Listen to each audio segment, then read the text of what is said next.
Hey, Aaron Chambers here. Welcome to this edition of Enjoy the Journey with Aaron Chambers. I'm so glad you're watching. If you like it, would you please give it a good rating? And would you subscribe and share it with friends? And if you like my podcast, all of my podcasts are available in audio form as well, wherever you find great podcasts, including Apple Podcasts and Spotify. Hey, this episode today is really good. You're going to hear from a coach you may not have heard of, but you'll be talking about after this interview. His name's Brett Shanklin. He's young, he's extremely accomplished, he's won championships.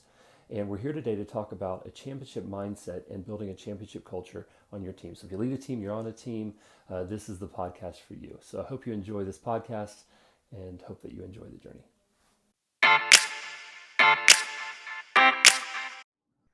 Hey, I'm here today with Brett Shanklin.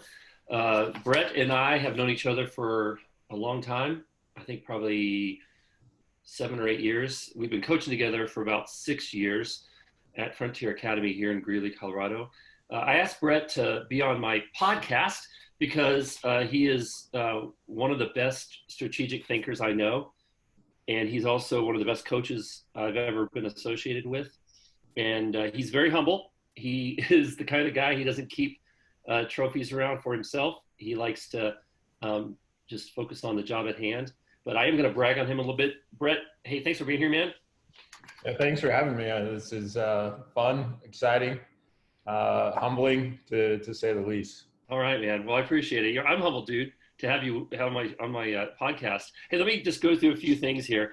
By the way, I had to track these things down and ask Brett to give these to me. He did not offer them freely because he's very humble. But Brett Shanklin, you guys may not know him.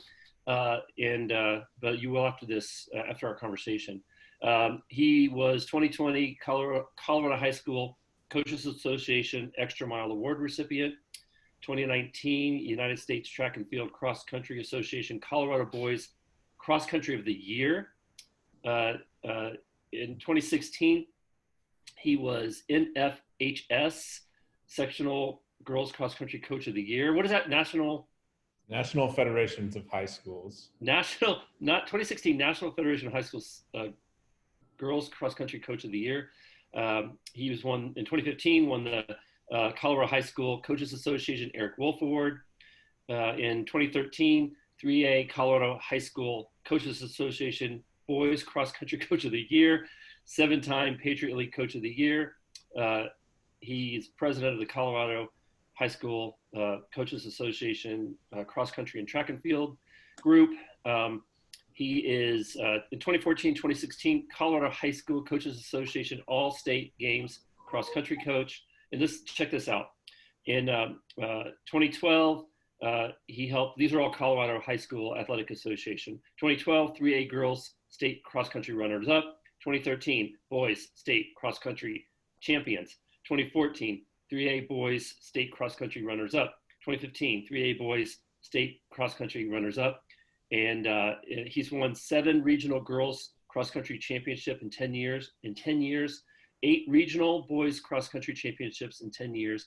And then last year I was honored to be on his coaching team. 2019 Colorado High School Athletic Association 3A Boys State Cross Country Champions. And that does not happen without hard work. It does not happen without dedication. And so you guys who are listening, you know why I have Brett on this conversation, because like I said, he's an amazing coach. Brett, thanks for being here on this podcast. Yeah, thanks for having me.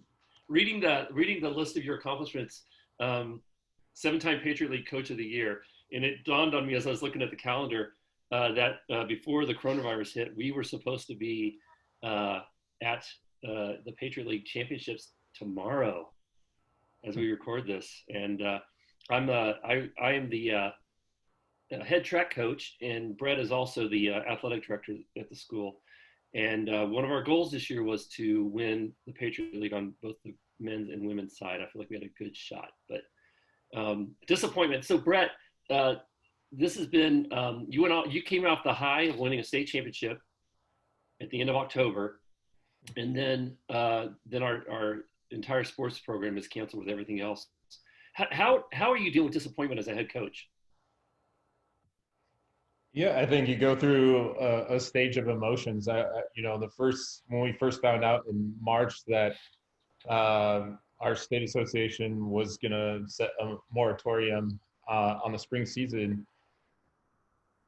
we were at a track meet when we found out about that, actually. So there was a wave of emotions there, a little bit of frustration, anger, but there was also the thought that we would eventually be able to make it back and compete this season. So then as the weeks went on and it just kept getting pushed back and pushed back further, uh, I was trying to maintain hope the entire time that we would get back together, and we're trying to keep our kids motivated, although we weren't able to meet with them in person. And so then when the day finally came that they canceled the spring season, I think there was some buildup all along the way, so softened the blow, but it still was disappointing from the standpoint of knowing how hard the student athletes had worked to get to that point. Most of them had started in December training for the spring season. So just seeing that taken away from them and not having that opportunity, I think that was the hardest part, is because, yeah, as coaches, we pour so much into it, but we know how much our student athletes are putting out there and how much they care about it. And so just dealing with that was difficult. And, we have big goals this spring on both sides, and not being able to see that come to fruition like we envisioned, that was a little tough for sure. So Brett, how do you navigate? So one of the things you did with the coaching staff, and I'm talking about all the disciplines, all the different sports at our school. One of the things you did was you led us through this crisis. I know we're still in the midst of it, but you led us through the part where all of our seasons were canceled. What are a couple things that you were intentional about doing to help the coaches navigate that? Because I know what I experienced, but I know you are a planner, okay? You're a planner, and when the plan falls apart, so what are some things you did to kind of navigate that while also taking care of your coaches? Yeah, like a lot of it is understanding what's really important and what really matters. Is that, through this time, we might not ever have this chance again where we experience something like this. And so it's given us a chance to step back and realize like what's important as a coach, but what's also important as a human being. And maybe we're able to put more time into things that we have neglected in the past. But I also feel like it's important to be a voice of optimism, of like things are eventually going to turn around and we're going to be back on our feet, and we need to be ready for our athletes. We can sulk and continue to be disappointed, or we can say, let's move forward. Let's continue to try to come up with plans on whatever situation we have, because that's what our kids deserve. That's what our student athletes deserve. And that's going to ultimately lead to the success down the road. You have high expectations for people on your team, whether they be athletes or coaches. What are some ways you communicate those expectations? Because you do it in a way that's empowering, but you obviously have a plan. So, yeah, how do you do that? What are some of the things you do? What's going on in your brain a little bit as you're doing that? I think it's important to find people that believe in your vision. And so, like for me as a planner, just as an example, we're talking about this next cross country season, and it's the beginning of May, and we haven't even got to summer training, but we're meeting as a coaching staff and casting a vision of like what that's going to look like. And, I want people that are on board with that, and they might not agree with everything, but they trust that it's going to work out. Because that's the biggest thing is people want to feel like there's a direction that we're going. And if they believe in that, then that's going to help sell itself. So with our athletes, when we have a united front of coaches that are coming together and saying, this is what we're planning for this next year, I think it takes some of the tension and maybe what they're feeling and relieves that, but it also empowers them to understand like, hey, we are going to be able to do this.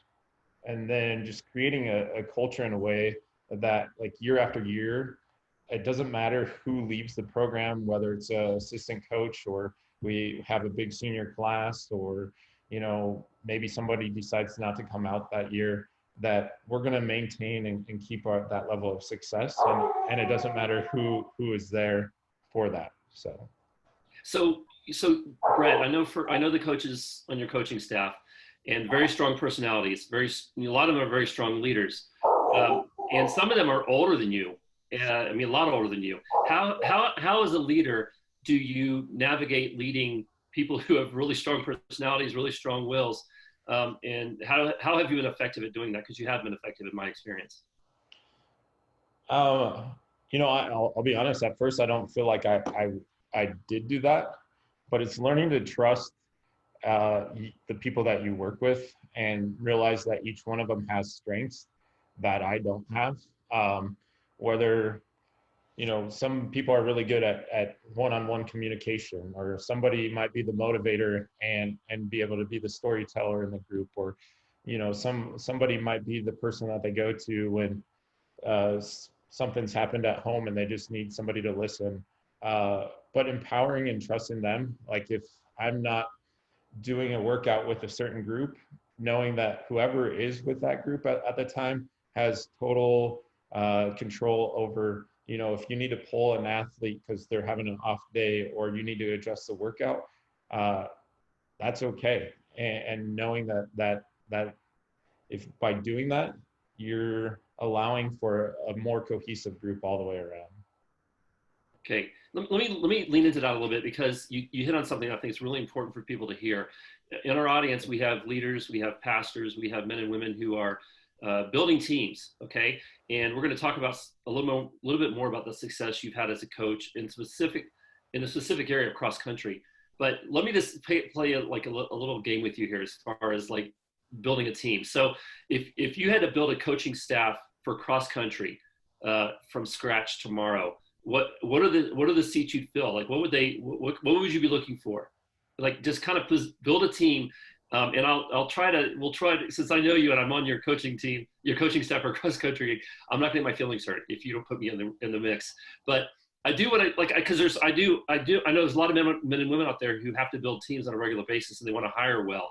So if you were to hire to build a cross country coaching staff and you had to do it tomorrow, what are the different personalities or type of leader you'd be looking for? Honestly, like for me, it's always been less about the X's and O's and how much they know about physiology or about training, as much as it is about how they build relationships with people. And so in our coaching staff, we don't have a whole lot of money or stipends, but I love to have as many people involved as possible. So you have to find people that are going to be selfless in that and not do it for the money. They're doing it for the love. And then with that, what that's going to do is just create this kind of this identity of love, care, and acceptance, that when an athlete comes into the program, that they're going to feel those things from all of them. So with building our team, you know, I think it's a wide mix of coaches. So we have some former athletes that have either recently graduated from college or they're finishing up college, and they're able to run with all our kids, our top athletes, our lower level athletes, and they bring something that, you know, they might push the team in one direction on the physical side, but they're also that close connection that they understand what these athletes are going through from day to day with whether it be schooling or just, you know, outside, what's happening outside of their lives. And then, you know, I've brought in a lot of people that are, you know, some of them are parents, some of them have had kids in the program. Some of them they just love the sport.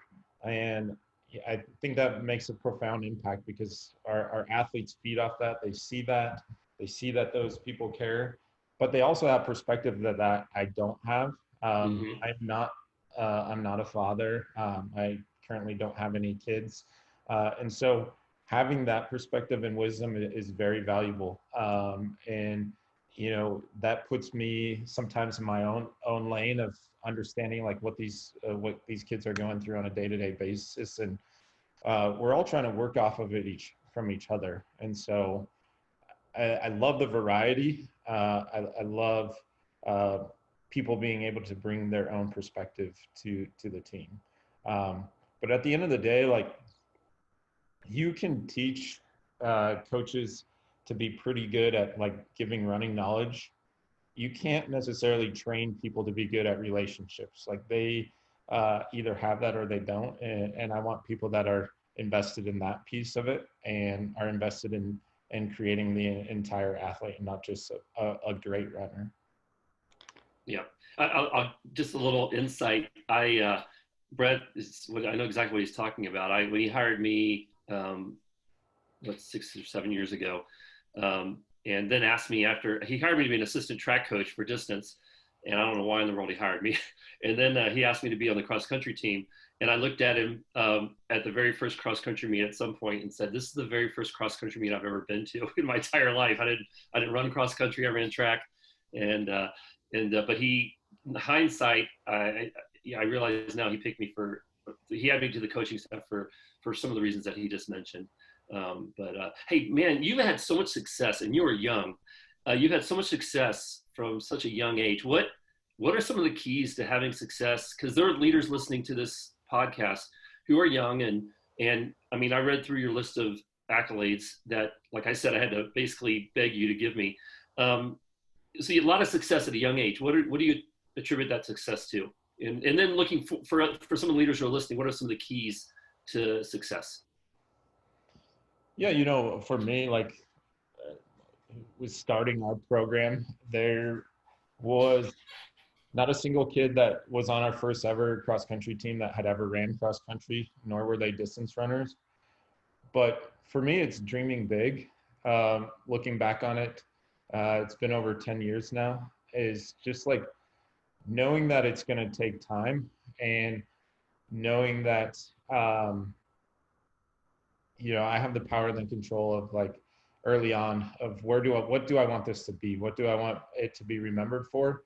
And being willing to know that it's going to take time to get there. And so even in those early years, it was like still dreaming big of, like, hey, those ideas. And, I hate to base everything off of state championships or that off of the outcome, but working towards that, it's like these coaches, myself, these athletes, these parents were laying the foundation of what our program would become down the line. And I've been blessed with all the coaches that have been in and out of our program, that just surrounding myself with people that believe in that vision and being willing to dream big with me. Early on, like, it still is learning from mistakes. I made a lot of mistakes early on in my coaching. And I'm thankful for that, looking back on it, because that's shaped how our team is now, and it's helped us get a little bit better every single year, and it allows you to evaluate things. So as you're going through it, knowing that it's not a straight road, that sometimes you're going to have to take a step back, but continuing to move forward as well, and just being willing to improve daily, like, and year to year, and not do the same thing. I heard a quote, it was from Dr. Joe Vigil, and he said, "Are you coaching 1 year 20 times? So essentially you're doing the same thing 20 years in a row, or are you coaching 20 years one time?" And I think that's always stood out to me. It's like, what worked in 2013 wasn't going to work in 2019, and being willing to continue to adapt and change to that. Okay, so you mentioned mistakes, and I'm just thinking back when I was a young leader, made a lot of mistakes. What's one specific mistake you made, and you're like, oh, I wish I could go back and fix that, but I can't? I think early on, maybe, and some of it probably was how I was coached along the way, or what I thrived off of. sometimes sarcasm can get the best of me, but like not being as empathetic as maybe I should to people's situations.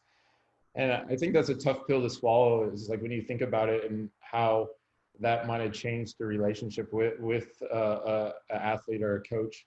And looking back on that, I think that's had an impact on like, what am I doing as a coach now? And early on, you get so caught up with the other thing I would say is getting too caught up in results.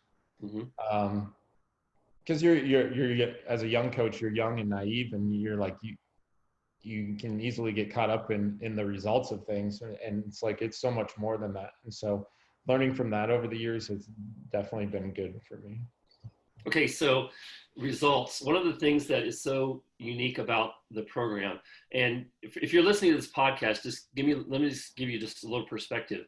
I'm the lead pastor at a church here in Greeley, Colorado, and on a typical weekend, we have about 1,000 people that we're serving, and I have a staff, about 10 people that I'm leading, and I leave the office every day, pretty much year round, to go and coach track and cross country.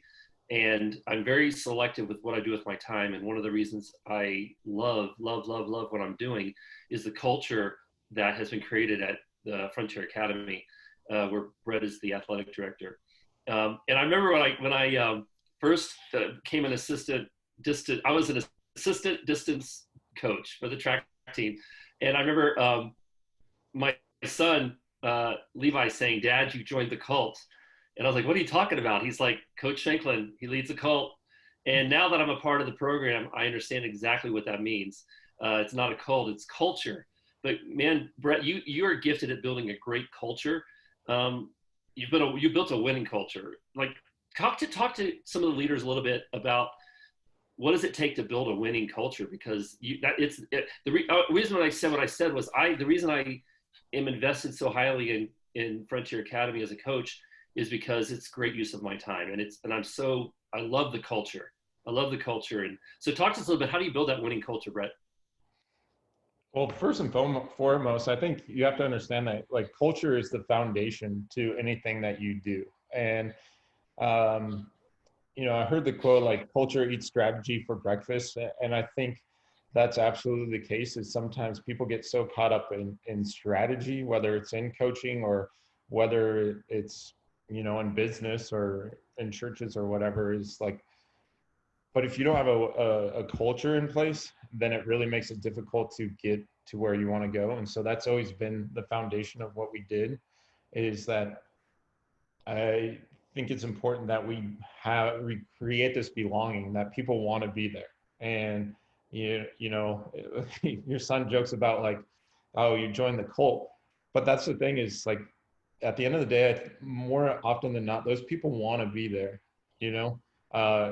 Those student athletes are coming when it's 5 degrees outside and it's blowing snow. And if you remember, I think it was your first or second day of practice, we were going and doing hills, and the snow was coming down sideways, and we offered the kids the opportunity to either stay inside or go and run what we call Championship Hill. Mm-hmm. And they wanted to do that because they believed that was what's going to make them better. And I think that shows you the importance of culture. But culture is also what sustains you. It sustains you year to year. And if you can maintain that and continue to improve that and adapt it to what is going on currently in society, I think that's going to help you in the long run. But, one of the other things is like having high expectations is not necessarily a bad thing. One of our quotes that we like to use, and we stole this from the Pittsburgh Steelers, but it's the standard is the standard. And so whether you're a top athlete or you're the new person and you've never ran before, we're going to have the same expectation of you to do your part.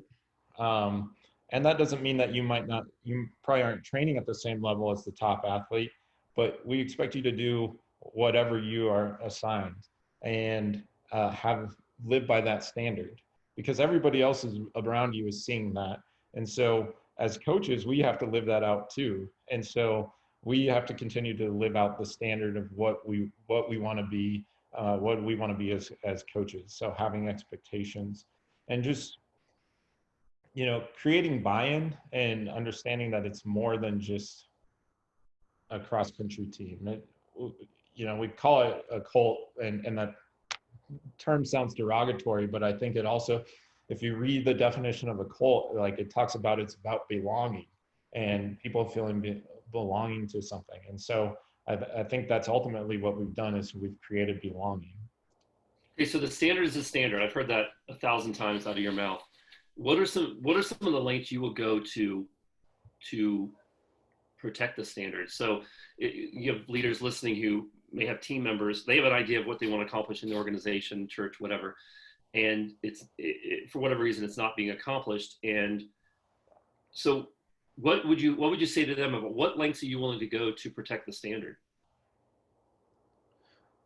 I think it's important to confront the issue, and so if somebody isn't going to live by the standard, it's meeting with them and having that dialogue and listening, and hopefully coming to a mutual agreement or understanding where we can continue to move forward.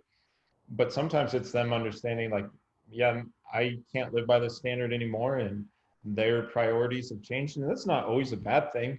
In a lot of ways, it's like we're dealing with high school kids, so what they enjoy might not be the same, and they just aren't loving it. And we don't want to force it down their throat, but also having them know, like, this is what we're going to expect if you're here on the team, and if you're going to be a part of it, we're going to continue to hold you to the standard, and we're still going to care about you if you leave the team too. Yeah, I as you were talking, I remembered something. I'll embarrass myself a little bit, but I don't care. The only time in my life I've ever been written up was last year before track season. On the first day of track season, I'm a 50-year-old man, and my boss at the school is writing me up, and I really respected that, Brett. There's no reason, it's no excuse, it happened, but I just got sloppy with the details as far as who was eligible to practice that day, and it didn't matter. There was a lot of kids, and Brett, I really appreciated how you dealt with that. You were direct and said, hey, we just can't do that. Like, I don't care how many kids were there and how crazy it was. We cannot have ineligible athletes practicing. And so I really appreciated that. But that's an example of what you're talking about. Like, the standard is, we are Frontier Academy. We do the little things right. And I don't care how many athletes you have. We're expecting you to have a lot of athletes. You got to manage it really well. And that was a great lesson for me. And man, first day of this season, I was on it. All right. I was not going to let anybody be there, let alone coach, if they didn't have all the paperwork done or whatever. But I appreciate it, because that's the example of what you're talking about, is standard's a standard. I don't care who you are. I don't care if you're, older than me, younger than me, whatever. It's the standard, and we're gonna stand for it. Hey, so what is the most challenging part of coaching for you? Oh, yeah, that's a tough question. So I do. I ask tough questions. Yeah, in my own personal life, or like coaching athletes, or what? Oh no, the audience wants to know that in your personal life. We'll start there, and then you can, like, I didn't know you were going to go there. That's awesome. Yes. Oh. Well, you can start your coaching life, and we can work our way back. Yeah, I think the hardest thing in my own coaching life is finding the balance of how much time that I put into it with also what's going on with outside. And so, again, going back to this whole pandemic right now, is like, this has been good perspective. But finding that balance of, like, and knowing everything's going to be okay, because like, you talk about me being a planner, like, I'm always planning as if something bad's going to happen. And so knowing that we're in a good position and just trusting that, I would say.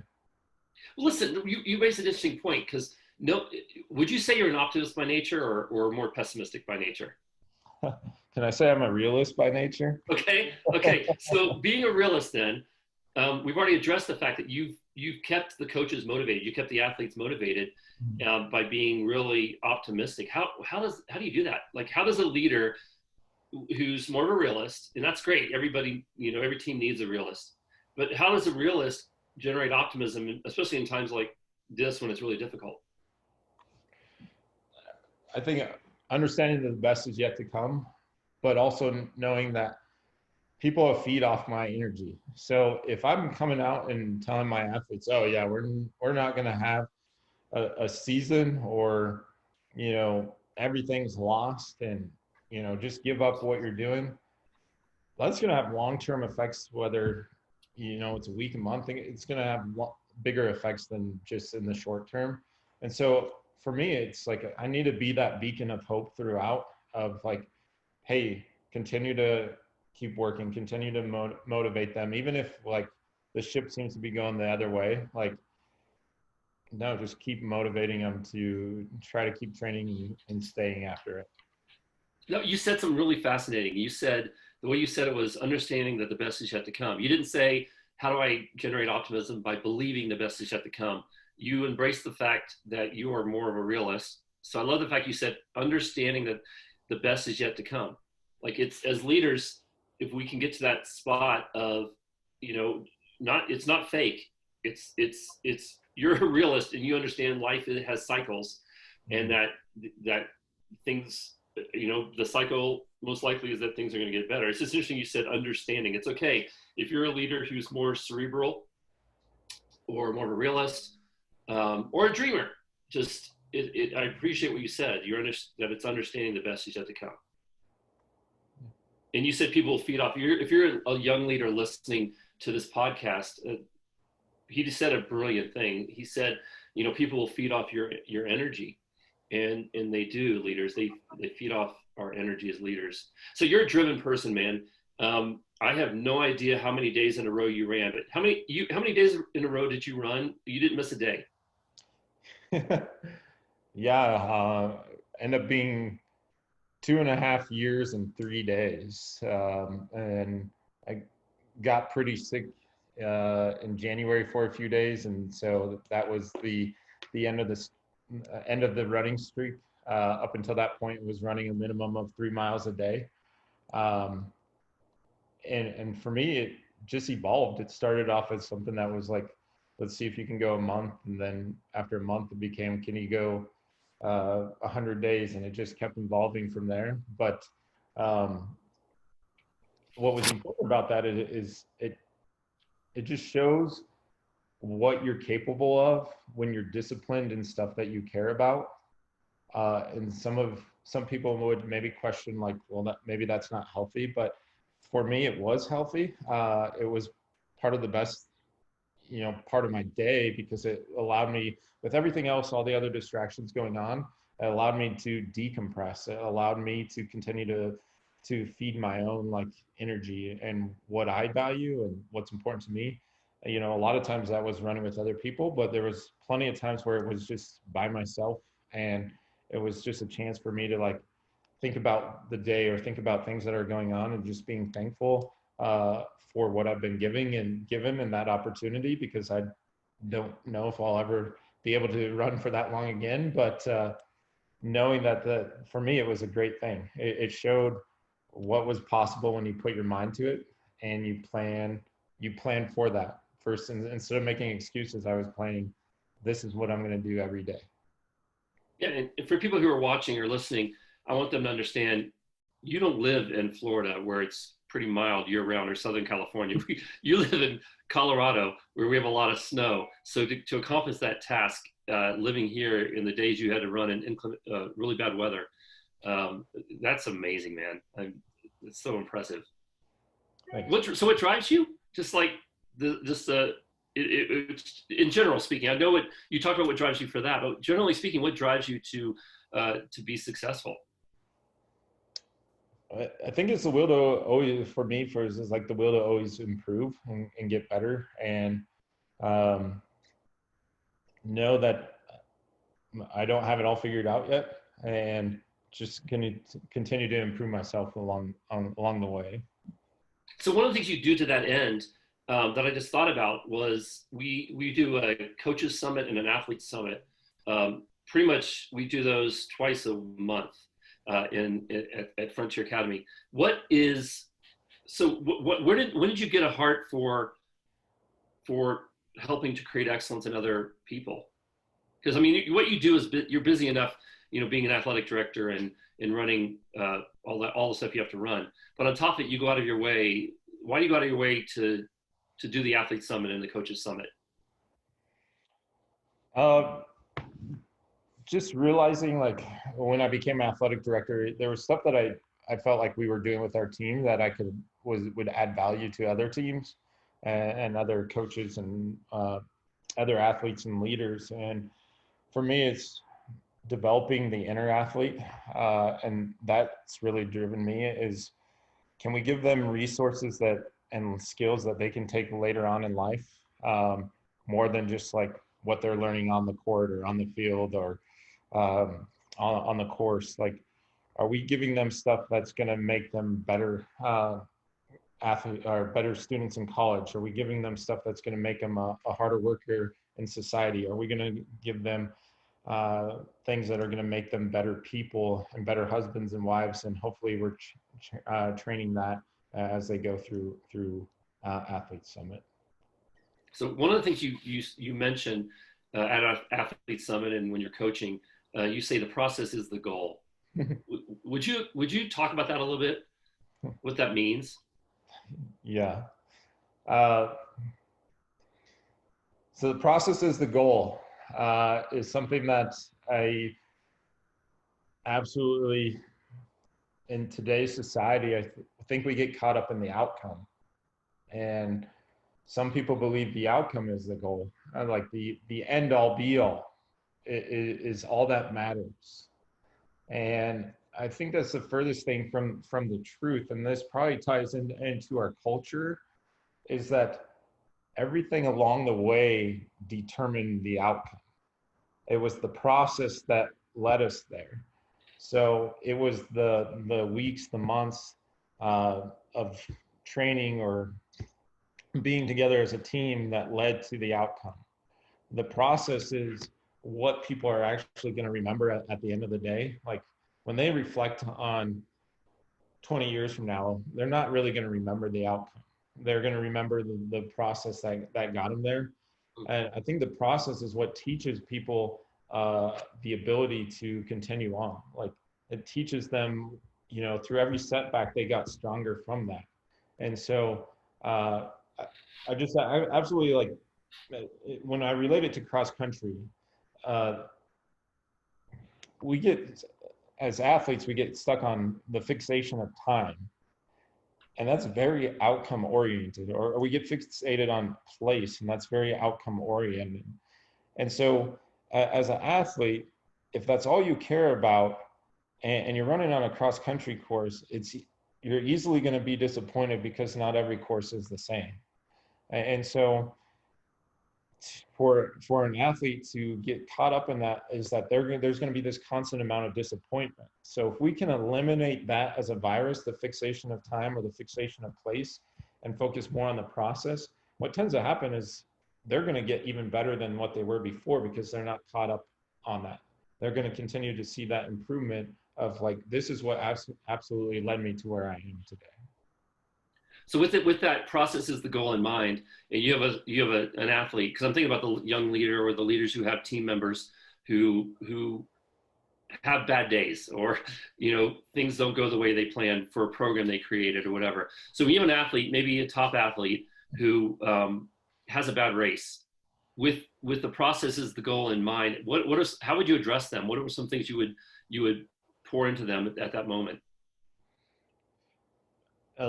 I think for me, it's, we do this. We tend to try to have bus conversations with our athletes. Yeah, the bus. I want to talk about bus conversations in a second, so we'll come back to that. But yes, continue what you're saying. But the bus conversation is a brilliant thing that happens at Frontier Academy. Go ahead. And so, for us, it's like, I really value having feedback with athletes and talking to them on buses and letting them say how they're feeling, and let them tell us what they think, but also being able to have them with that. They're letting us know how they feel, but they're also reflecting in some aspects. And then it's us as leaders coming alongside of them and maybe reframing some of that thought process and bringing it back to what's really important. and reframing them to understand some of the positives that might have came out of the race, but also helping them understand maybe there was a hard week of training that led up to that. Maybe, they just got out of a relationship. Our body doesn't understand the difference in stress. And so we need to help them and come alongside them along the way and help them know that there's other stuff out there as well that could have affected the performance, and that the outcome wasn't the only part of it. It was, there's greater things happening. This was just one step in that. You're learning from that, whether it was your best race or your worst race, you're still learning from that, and you can take that into the next race or the next day of practice or down the road that is going to continue to write that process. So Yeah. Oh man, you mentioned bus conversations. I want to talk about that because that's something that I've never experienced until I worked with you. I've been on a lot of buses, a lot of rides home on buses, and usually that's when coaches are, sleeping or just zoned out or whatever, just trying to get back. But one of the things that you started, that here's the thing I'm telling you, I want you to talk about this because this is something now that I think could really help leaders in different contexts, these bus conversations, as you explain it. But because we talk in our culture, we talk about bus conversations when we're not even anywhere close to a bus. It's just a genre of conversation we have. Would you explain what bus conversations are and why they're so important to our program? Yeah, I believe like bus conversations continue to change and build our culture in the last few years when we initiated those. Because you're right. You typically after a meet, after a game, a lot of coaches stop coaching. Yes. Wait, you need to hear what he just said. That is so brilliant. After the games meets, a lot of coaches stop coaching. And that's one thing, Brett, it's like you're always coaching, but go ahead. I just want the leaders to hear that. And I believe like that is the most important time for us with our athletes. Why is that? Because there's a chance of vulnerability that you might not get normally. And there's so much emotions from competition. And we're talking cross country, but you can apply it to any sport. There's so much emotion that comes out of that, like whether you're on a high or on a low, depending on how that race went, that I think it's very important that we have that opportunity to talk to athletes. And sometimes it's like we're a mini counselor. And that's, going to the beauty of my coaching staff is like, we're able to feed off those, and some of us have better relationships with different athletes. And so, some of us don't say a whole lot in certain conversations with those athletes. And then other times we're like leading the whole conversation.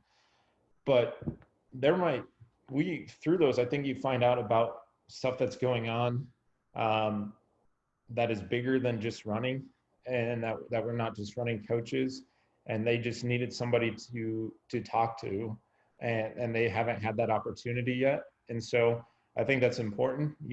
Originally when we did them, it was like you were hoping it was like a 3-minute check-in of like, what went well, what could you improve upon, what are you working for? But, there's been times where we met with the athlete for 45 minutes, and that's a big part of the bus ride, but has had much bigger impact than what we could have done if we were just sitting in the front seat talking to each other and hoping that all our athletes are okay and life's perfect and we don't have any problems going on. If you had to give a percentage to how much of what you do as a coach with athletes is psychological and how much is physical, how would that break down?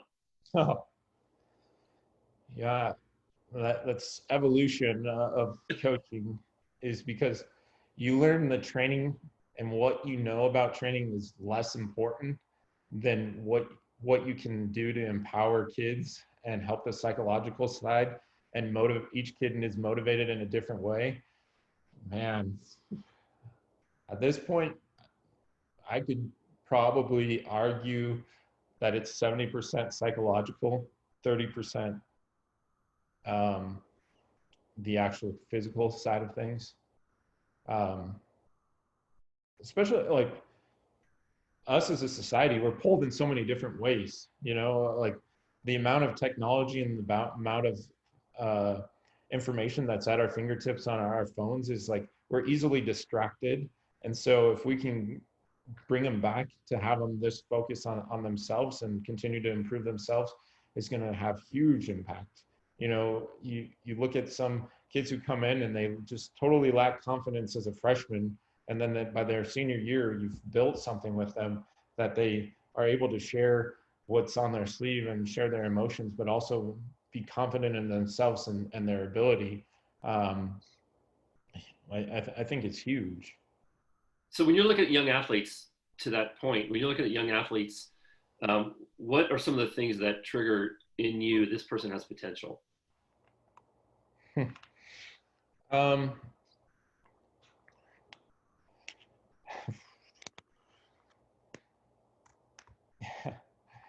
I'm cautious to say this online, but I think there is a correlation between GPA and hard work. And if somebody ever did this study, I would love to know what it is nationally. But I believe that there's a high correlation that, if they're dedicated in their classroom and they're willing to do the work in the classroom, they're going to be great athletes. They're going to be dedicated to their sport. And so that's always been huge for me. I want to make sure people understand what you just said. So you are a coach who's won tons of stuff, where athletes are competing and making physical strides. But you just said, looking at, and I know it's not about like, whether they're straight A students or not necessarily. It's like what you're saying is whether or not they apply themselves in the classroom. So what you just said, I just want to make sure people understand what you just said, hear what you just said, that for looking for athletes who have potential to be successful as a part of our program, and we gauge success as them, personally having success. Team success is great, but I know your heart is like, hey, I want them to have personal success. So that being said, it's just, I want to make sure people, the listeners here and the viewers here, that you just said, you look at if they apply themselves in the classroom. Yeah, absolutely. That's one of the first markers that I always have led to when it goes into recruiting athletes, because let's be honest, how many kids really want to go run a bunch of mileage and be outside and getting up early? But there is some type of correlation there. And, the ability to stick to itiveness, I don't know if that's really a word. It's a word. It's a word. But I think that's huge, is that, if you can dedicate yourself there on a daily basis, you can dedicate yourself into being a great athlete. We have yet to have like that superstar athlete come into our program that has just automatically, been a state champion. But what we have had is plenty of athletes that have, again, trust in the process and the long-term development, come in as freshmen. And maybe by the time that they're juniors or seniors, they're on a podium, and maybe they end up being a state champion in that way. But there was so much that went into that beforehand that got them to there. And it was a lot of hard work and dedication. So, yeah. Well, I've been a part of the program long enough to see what you're talking about. Like, it's some of the athletes who came in who physically were specimens. Like, oh my goodness, this kid is fast. Didn't pan out. But like, if you think about some of the athletes who've come through our program who are now running Division I, like I can think of a couple of the coaching staff who came in, and it's like, I've been there long enough to know, whoa, like this kid, like, really? Are they running to lose weight? Like, why are they out here? And they end up coming through the program and running Division I cross country and track. And so what you're saying is, I've seen it play out, and to leaders out there when it comes to potential. That's just a lesson, Brett, for them to be mindful of some of the intangibles. And I don't know, to go back to your question, I don't know if I totally answered it. That was my starting point. I don't know. Go ahead and answer it. Well, say it again, because just how do you recognize potential, and what are the things that trigger in you? Wow, this athlete has potential. You've already mentioned their work ethic in the classroom.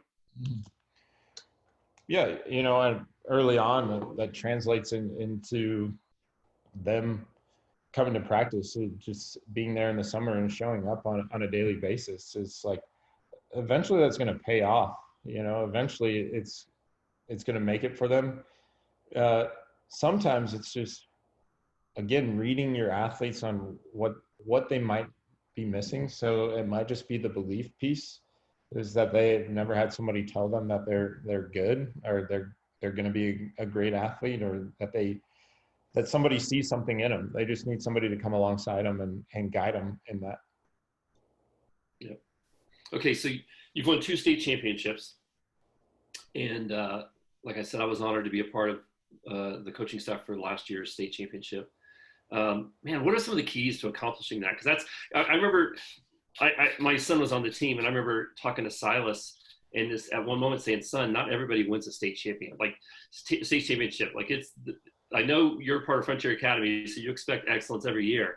And, we win regionals, a lot every year. But what is it from your perspective as a coach? What were some of the keys to accomplishing?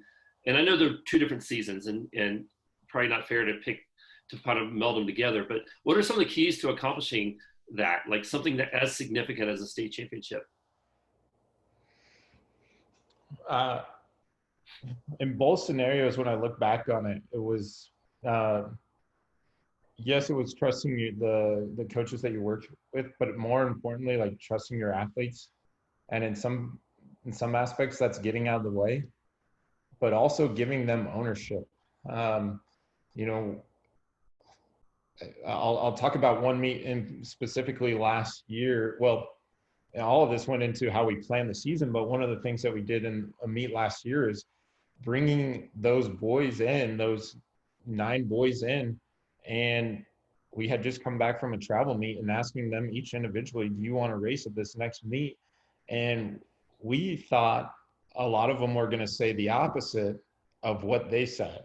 Mm-hmm. But it also gave them the ownership of them having buy-in and control of what their training is going to look like over the next few weeks.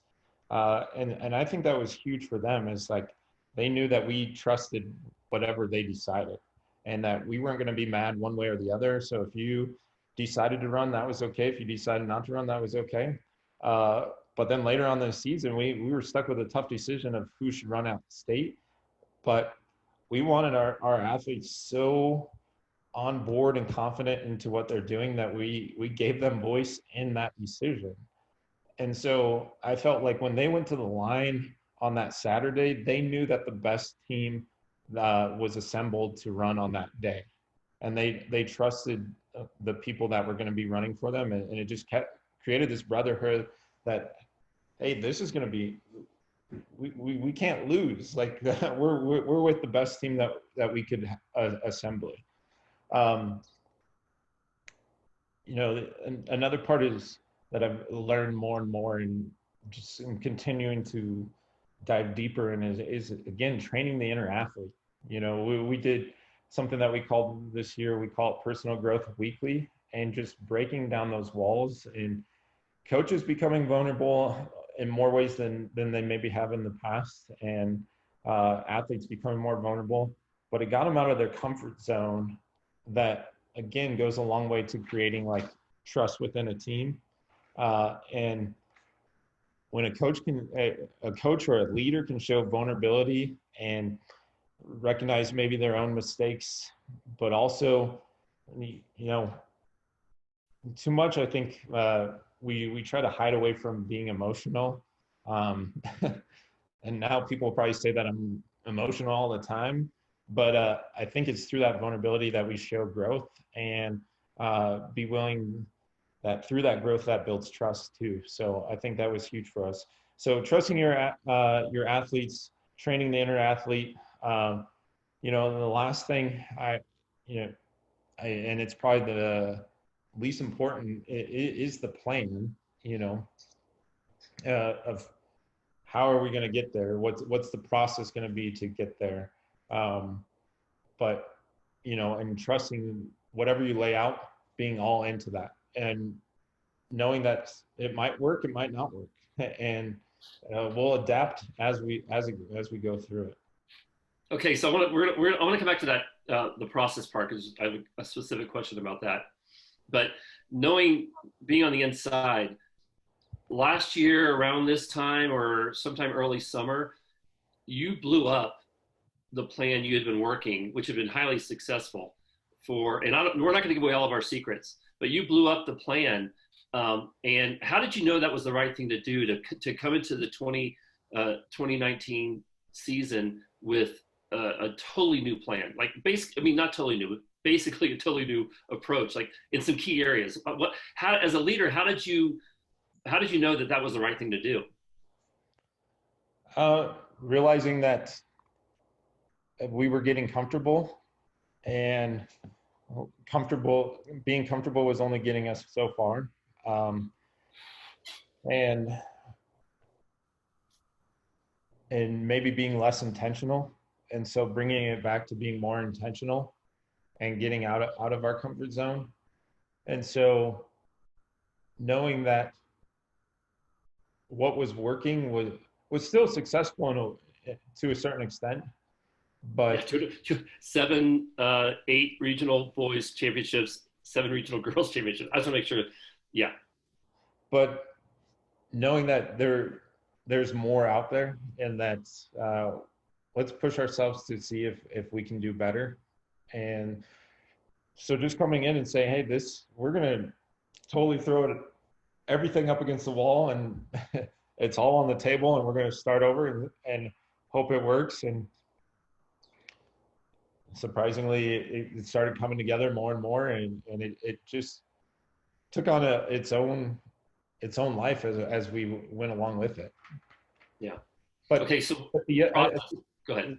The one thing I'll say about that is, like, when I threw that out there, like, my coaching staff kind of pushed back a little bit on some of those things, but again, they came alongside and was supportive of that, but them understanding, like, hey, but we've got this plan that's worked, we've been pretty successful, but also, like, questioning some of it, but also being like, okay, like, if you think that this is going to work, this is what we're going to do, we're going to trust it. And so when we came to the athletes and said this is how it's going to be, they were united in that as well. Yeah, I don't want to understate the fact that you have a diverse coaching staff with, so one was a very successful high school coach at another school, another program.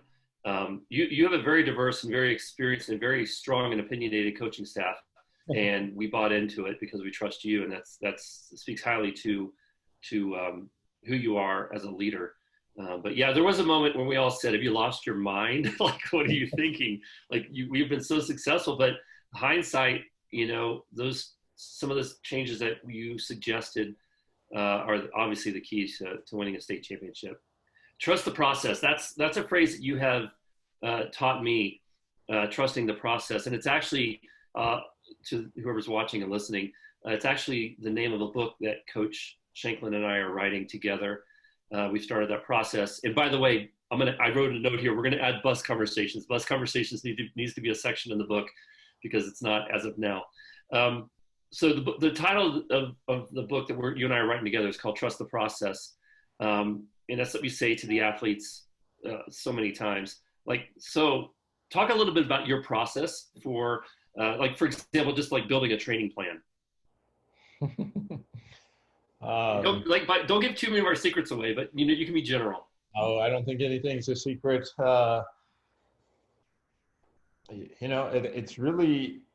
It's sitting down and evaluating what you want out of the season. And so being strategic about what meets you go to.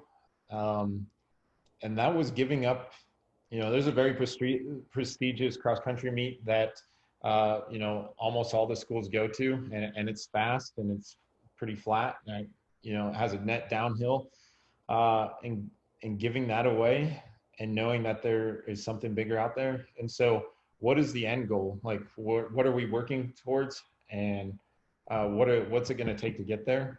And then looking at our athletes, what do they need as training? So, we have like 7 different training groups generally speaking that we're working through, but within that concept, there might be different plans within that, and making it adaptable to each athlete. Um, you know, I like to work on themes. So the last year being intentional about what our theme was and being strategic about when we were going to lay out certain parts of our theme. And so that it wasn't just like something that we did the first day of practice and we never came back to. We continued to build on that and kept trying to come back to that theme as the season went on. Um, and you know, themes can be cliche. Some people are against that. Uh, but what I would say about themes is like, whatever your theme is, you have to be willing to be as cheesy as possible and be all about it for it to work. Like, if you're not invested into your theme, like it doesn't matter. It's not going to be successful for you. Training wise, you know, I I could spend plenty of time on that, but that's going to be really boring for a lot of Well, yeah, people. well, let me just say this. One of the things that blew me away coming into your program was, I'm not exaggerating. Tell me if I'm exaggerating, but you pretty much know if athletes follow the plan, you know exactly how many miles they have on their legs before any given race. That's fascinating to me because they're disciplined. Like they know, like, don't run more, don't run less. If you're injured or hurt, yes, run less. But it's fascinating to me that we pretty much know, because of the system you develop, we pretty much know how many miles an athlete has on their legs. But not just that, like how many they should have on their legs based on their abilities and weight and talent and everything like that, and class, that we have them in as an athlete.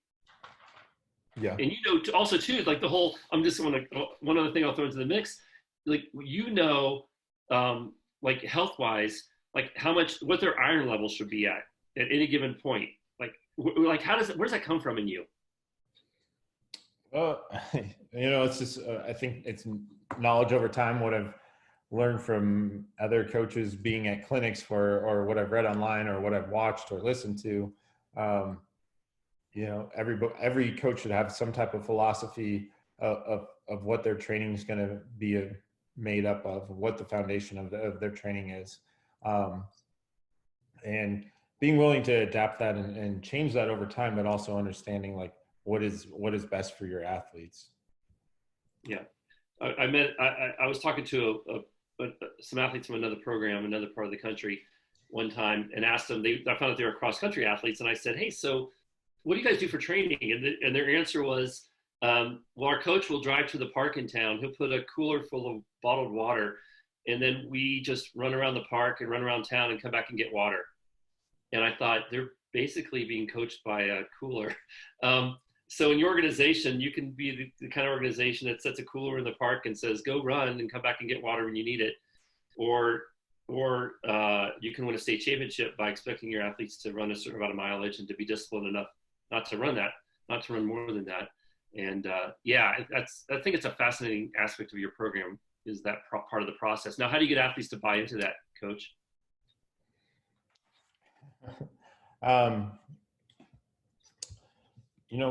For us, I think it's seeing, at this point, we're 10 years in, we're going into our 11th year, and seeing how it's worked. Sometimes those accolades or those successes show that, there's something at our school that's been successful, and other people see that and they buy in and they follow it. But it's also like, a new athlete comes in and they see that there's 3 other grade levels that are already on board with what we're doing. And so they just have to kind of adapt into the program and trust, like, hey, this is going to work for us. And so, hopefully as they develop, they're seeing that success within themselves. They're seeing that improvement. They're seeing that growth there. They're seeing that they're doing things that they weren't able to do when they first started. And so that helps build within itself as well. I know you're planning the next cross country season. I'm a part of that, so I know you're doing it.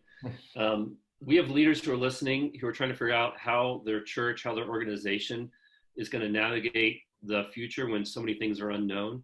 What's something you're doing as a leader and as an athletic director and as a coach to develop a season, to prepare for a season when there's so many things that are unknown? What are a few things that are kind of like driving that process? You know, as an athletic director, like we're still planning for, meets we're still planning events in the fall. So soccer games, volleyball games, golf tournaments, cross country races, we're still planning on that. And it's telling our coaches or the people that I oversee is like, this is a chance for you to coach harder in a way than you've ever coached before. And this is a chance for you to improve yourself in a way that maybe you weren't doing before. So how you meet with your athletes or the information that you send out, if you're going to keep doing what you're going to do, like you're going to miss out. Like your team's going to be left behind. First, like you got to be creative and come up with other ideas to try to keep keep everything together. So. Okay. Yeah.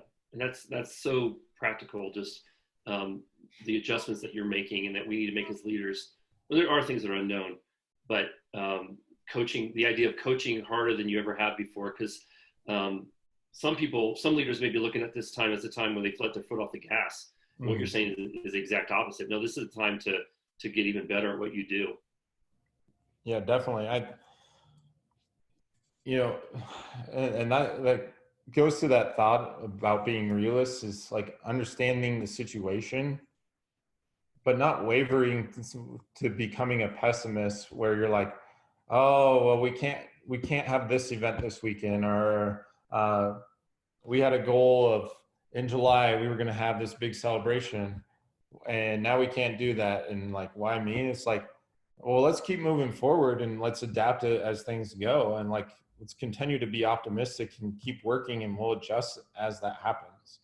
And I think that's the most important thing is like, if we're just continuing to like, why me, like let's slowing down your progress for your team or for your organization. Yeah. So a couple things here before we wrap up. I deeply admire how you love the athletes. You're with young people, high school age young people every single day of your life, basically. What do you think is some of the misconceptions about high school students right now? Oh man.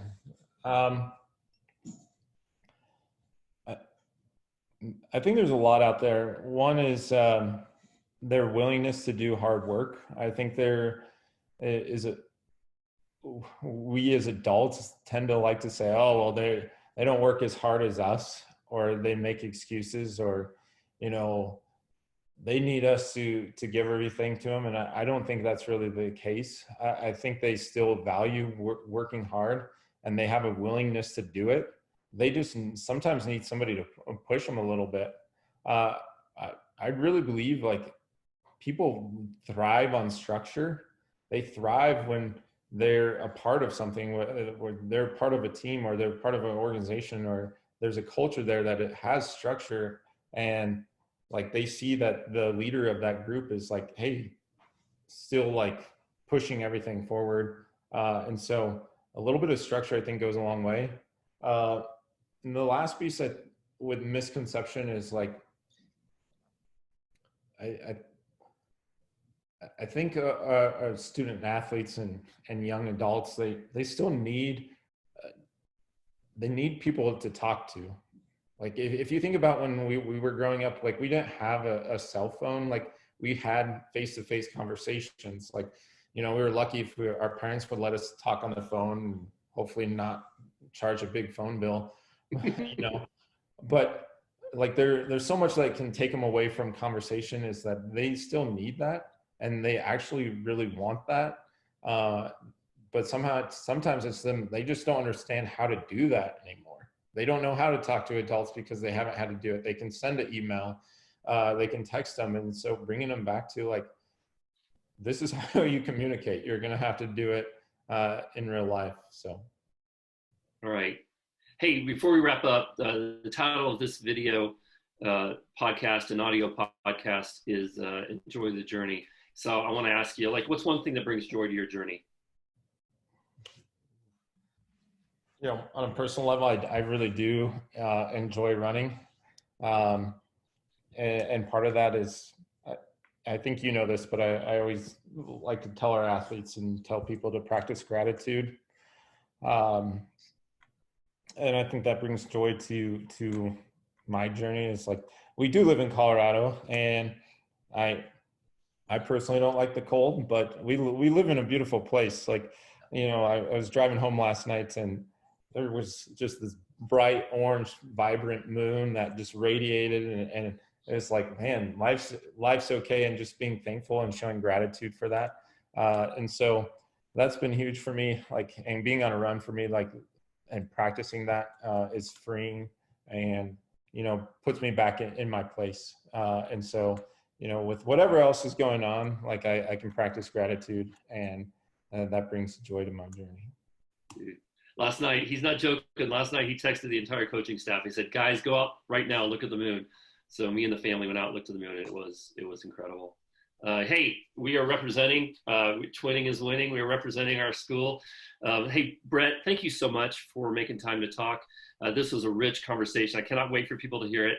And so, thank you for being a great leader. Thank you for allowing me to coach with you and your other coaching staff. Yeah, it's an honor. So thank you so much. Oh, thank you. You know, this is a humbling experience, to say the least. Obviously, we know what you have done for our program, but we also know what you do on a daily basis. And I'm just grateful for that. You're a great friend, and I appreciate the opportunity. Brett, thank you so much.